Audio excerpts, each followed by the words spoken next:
bien sûr par une équipe qui est multidisciplinaire avec l'accord des parents.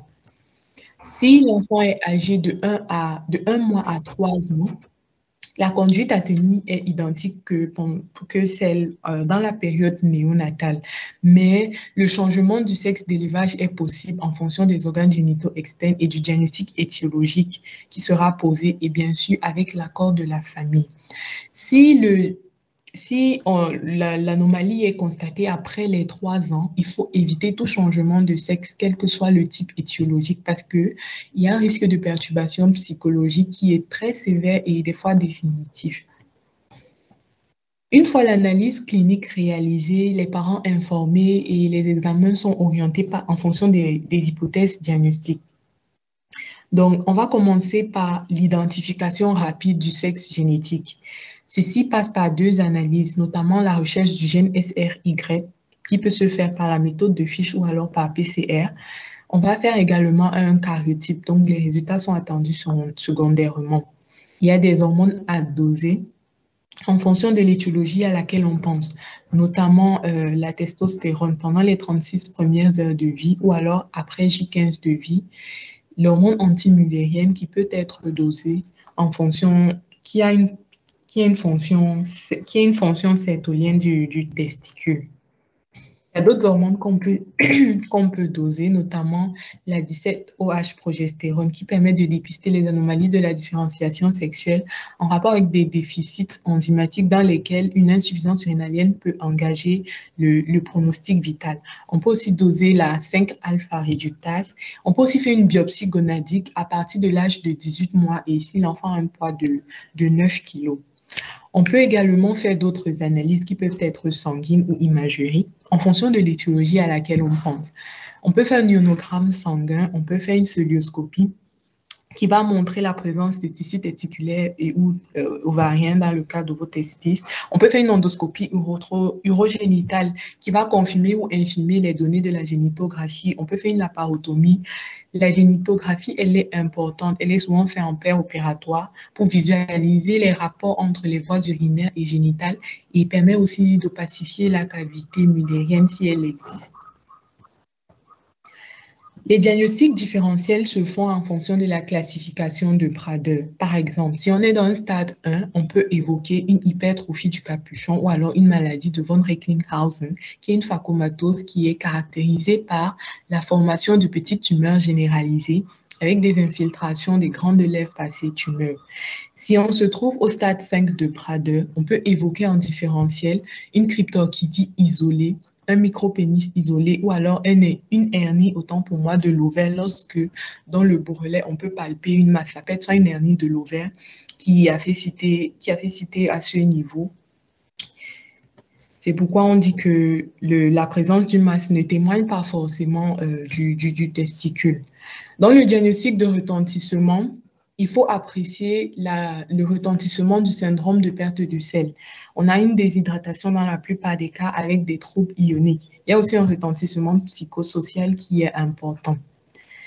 Alors, pour le diagnostic étiologique, ceci passe bien sûr par un interrogatoire. On commence par prendre des antécédents familiaux. Est-ce qu'il y a une notion de consanguinité?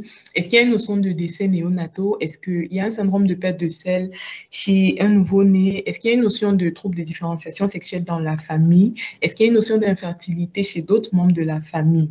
Chez la maman, on recueille ses antécédents obstétricaux, à savoir une exposition prénatale aux androgènes, une prise de contraceptifs oraux fortement dosés en progestérone. Est-ce que la mère a subi une virilisation pendant la grossesse? On prend le carnet, on regarde les examens prénataux, est-ce qu'ils ont été faits, quels ont été les résultats? Et bien entendu, on doit tracer l'arbre généalogique de la famille. À l'examen physique, on regarde l'état général, comme chez tout autre nouveau-né. On apprécie l'état d'hydratation, de dénutrition, est-ce qu'il y a des œdèmes? On prend les constantes et les mensurations anthropométriques. À l'examen urogénital, comme on l'a dit plus haut, on apprécie le bourgeon génital, la longueur, on apprécie la courbure de la verge, on vérifie les orifices urogénitaux et leur position. À l'examen du périnée, on apprécie la longueur, la longueur entre l'anus et la fourchette postérieure, le degré de fusion des bourrelets génitaux. S'il y a une asymétrie des organes génitaux, on regarde comment est l'aspect de la peau génitale. Est-ce qu'il y a des plis? Quelle est la texture? Normalement, on sait que c'est des plis transversaux et il y a une hyperpigmentation à ce niveau qui témoigne de l'androgénisation. La pigmentation, on peut avoir une anomalie de synthèse des stéroïdes qui impliquant la surrénale. À l'examen physique aussi, il faut rechercher est-ce qu'il y a un retard de croissance intra-utérin associé? Est-ce qu'il y a d'autres signes cliniques dysmorphiques qui sont spécifiques de certaines anomalies, comme par exemple dans le Turner, c'est un individu de petite taille qui va présenter un retard pubertaire. Dans le Prader-Willi, on a parlé d'un retard mental, d'une obésité. Et dans le nanisme camptomélique, on va parler d'une fente palatine et d'un multiple défaut osseux et d'une micrognatine. Et bien sûr, l'examen complet des autres appareils doit aussi être fait à la recherche d'une asymétrie, des formations avec aspect de scrotum d'un côté et de grandes lèvres de l'autre côté qui fait penser à un novotestis, à des formations gonadiques en position scrotale qui font penser à un pseudo-hémaphrodisme masculin. À la paraclinique, on va faire une cytogénétique. On établit le karyotype de l'individu, on fait la recherche du gène SRY par la PCR et il y a un dosage hormonal qui peut être fait en fonction de l'étiologie. On peut aussi faire une échographie abdominopelvienne et si possible une biopsie, on a dit à partir de 18 mois et dès que l'enfant a 9 kilos. Il faut savoir qu'il y a une nouvelle nomenclature, on ne parle plus d'ambiguïté sexuelle parce que ce terme était aussi ambigu que son nom. Il y a une nouvelle classification qui date de 2006, qui a été faite, qui date de 2006. Et celle-ci est basée sur deux éléments, le karyotype et l'histologie gonadique.